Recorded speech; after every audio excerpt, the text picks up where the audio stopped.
Tengo en mis manos un libro que he leído en los últimos días y que confieso que me ha hecho llorar mucho. Si uno es mujer, si uno es mamá, ¿cómo no ponerse en el lugar de ella, no? Todos conocimos su historia, tal vez nos perdimos muchos capítulos de esta larguísima y dolorosa historia y en este libro está tan bien contado todo, ¿no? Para poder entender lo que puede atravesar una mujer y cómo desde el dolor se puede crecer, evolucionar, cambiar, y cómo el dolor puede transformarnos totalmente, ¿no? Gabriela, ¿es así? Sí, es así. Vos sabés que es un libro que fue creciendo y fue naciendo en mis viajes a Jordania, porque me pasaban cosas tan espeluznantes. ¿Cuántos viajes hiciste a Jordania? Porque yo han sido como unos 15, sí. Y me pasaban cosas tan espeluznantes que llegaba al hotel, digamos, y como tenía que cuidarme y entonces estaba encerrada en 4 paredes, pero no porque me fueran a hacer algo, sino que no es común ver a una mujer occidental sola en el Medio Oriente, entonces para no convertirme en una especie de terrorista, entre comillas, ¿no? Mujer occidental, me cuidaba y respetaba algunas normas de Jordania. Entonces entraba a la habitación, prendía la computadora y empezaba a bajar todas esas experiencias y además las experiencias, todas las cosas que me llevaban a reflexionar de la vida, de los hijos, del amor, de los tiempos, de las distancias, de las culturas, cuánto de diferentes somos en realidad, porque una madre es madre en todas partes del mundo. Y vamos a interrumpir acá y tal vez alguna persona acaba de empezar a escuchar el reportaje y no entiende de qué estamos hablando, ¿no? Sí, seguramente. Estamos hablando de una mujer, de Gabriela Arias Uriburu, que después de tener 3 hijos con su marido en Guatemala, se divorcia, se separa como tantas parejas, y este marido se lleva a sus 3 hijos, por no decirles los secuestra, los lleva a Jordania, y bueno, y ahí empieza todo el camino. La tragedia le llamas vos. Sí, porque fue, sí, uso esa palabra, es una palabra, es tragedia porque para mí el día que desaparecen mis hijos, porque desaparecen, y no supimos más nada después de 3 meses que ya nos dijeron ahí que estaban en Jordania. ¿Cuántos años tenían los chiquitos? Y el más chiquito Sharif tenía 1 año y 8 meses, Zahira iba a cumplir 4 y Karim tenía 5. Así que para mí fue entrar en una muerte, yo tuve una muerte psíquica, y fue prácticamente estar muerta o estar en ese tránsito de esa muerte 5 años. Te lo planteo así porque yo leyéndome y viendo todos mis procesos, yo creo que no tenía conciencia real de todo lo que yo hacía para poder volver a ver a mis hijos. Y entonces, bueno, fue una tragedia que atravesó todo de mí. Siempre digo que me encantaría, no soy pintora, pero si lo hubiera sido, creo que hubiera pintado unas pinturas muy fuertes de determinados momentos.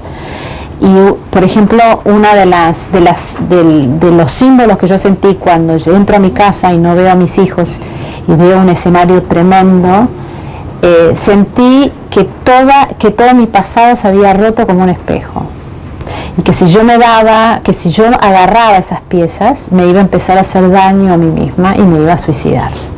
¿Pensaste en suicidar? Sí, hubo 2 veces que lo pensé, no llegué digamos a hacerlo, pero digamos, el sentimiento se detuvo en mí, te diría 1 hora. Y 1 hora conviví con la idea de suicidarme. ¿Te enfermaste? Me enfermé.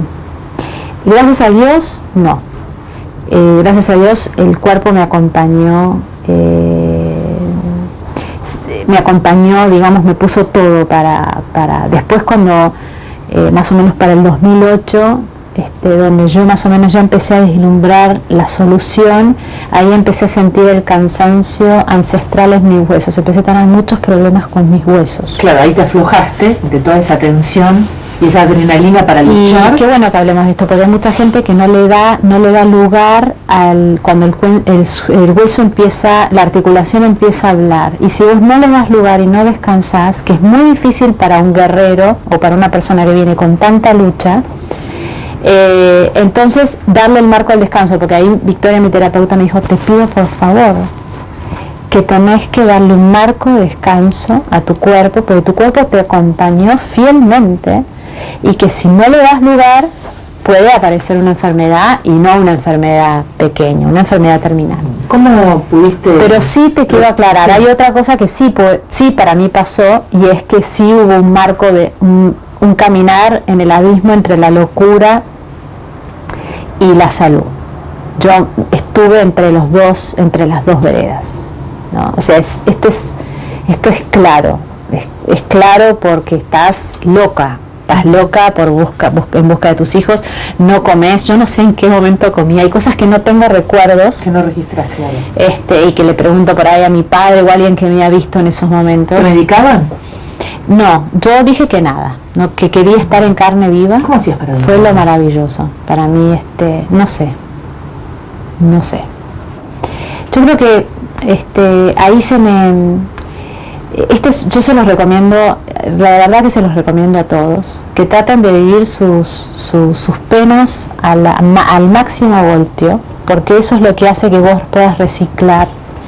¿Viste? Si esto no taparla, sino bancársela, ¿no? Exacto, porque esto hace que vos puedas dar vuelta a esa energía o eso que te está pasando conscientemente, entonces te da un poder terrible. Yo hubo muchas noches, millones de noches que no dormía. Entonces las pastillas para dormir es lo primero que te ponen. Claro. Y no, tuve que ir generando toda una disciplina en mí para tratar de por lo menos dormir algo. Después ya fui durmiendo un poquito más. Empezaste a hacer meditación, yoga. Claro, el yoga empecé después de empezar a entrenar, porque en uno de los viajes a Jordania me empezó a faltar empecé a tener apneas, me empezó a faltar el aire por la situación que vivía. Sí, angustia, claro. Entonces fui a un huesero, ¿ves? Yo tuve una hermana maravillosa, Marcela, que me fue poniendo todas personas que pudieran ir entendiendo emocional y espiritualmente lo que yo estaba viviendo, porque tal vez vos vas a un médico clínico y te receta, y yo lo que necesitaba era no que me recetaran, sino que me dieran el camino que yo tenía que hacer para poder atravesar esas circunstancias yo totalmente consciente. Entonces, sí, realmente uno cuenta y se le paran los pelos, porque sí, no, yo pensaba recién en las mujeres que pierden a sus hijos, que se les mueren, entonces ahí ya no hay arreglo.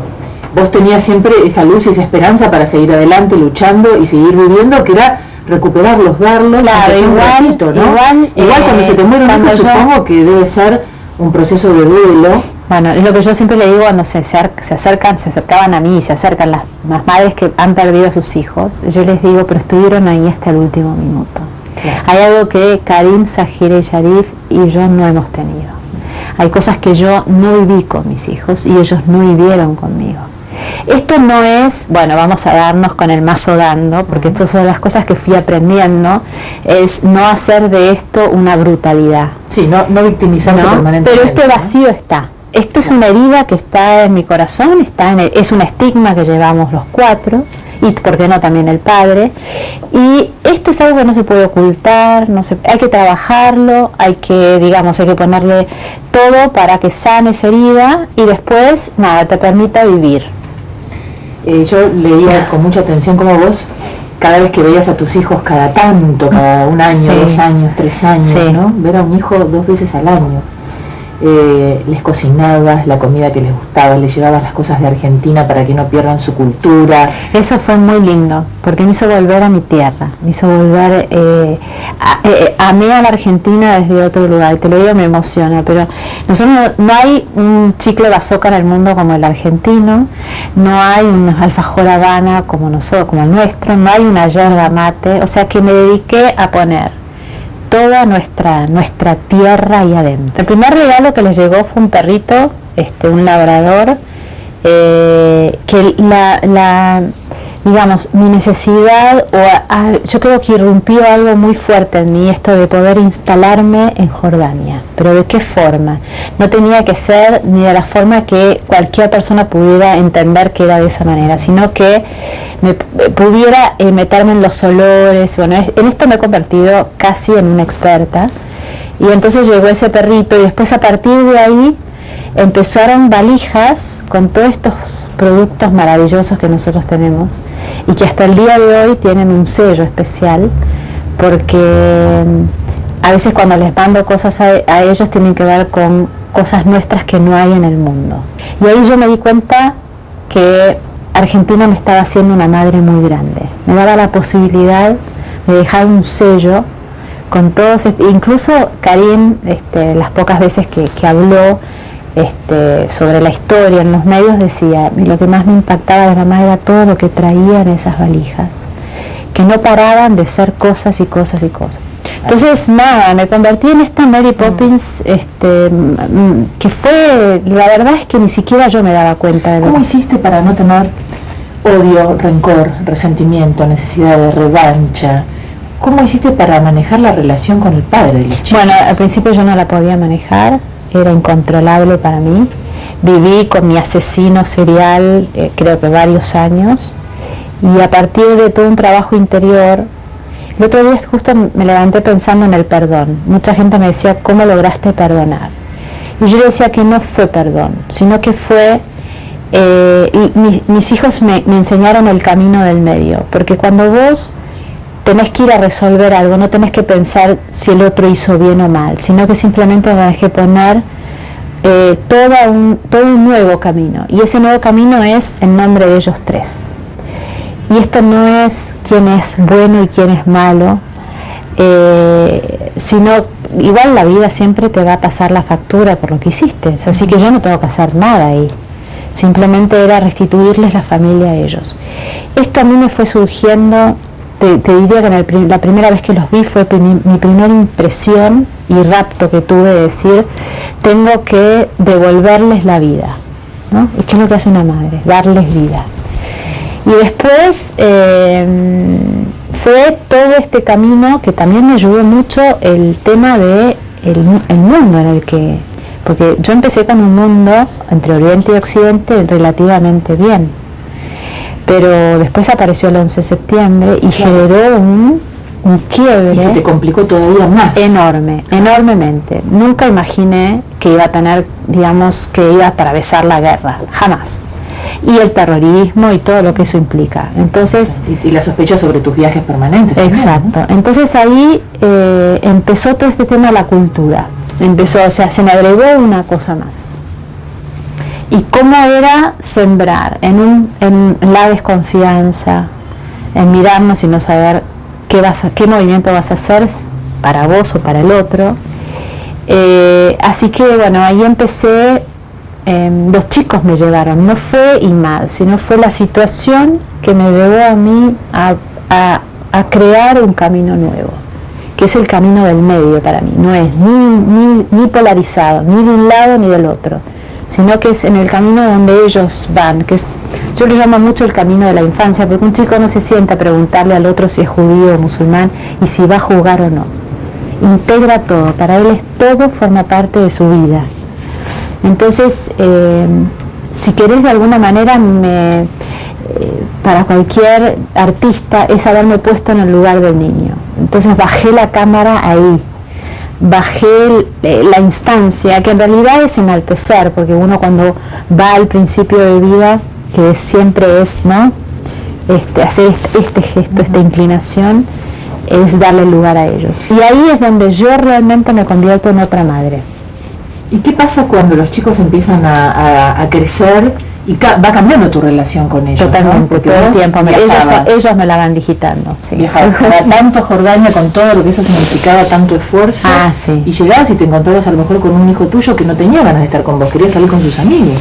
Sí, yo no lo vivía así. Lo que vivía era, mamá, qué lindo llegaste, pero voy a ver a Tomás. Entonces yo decía, ¿cómo que vas a ver a Tomás? Vos sabés todos los kilómetros, lo que costó venir.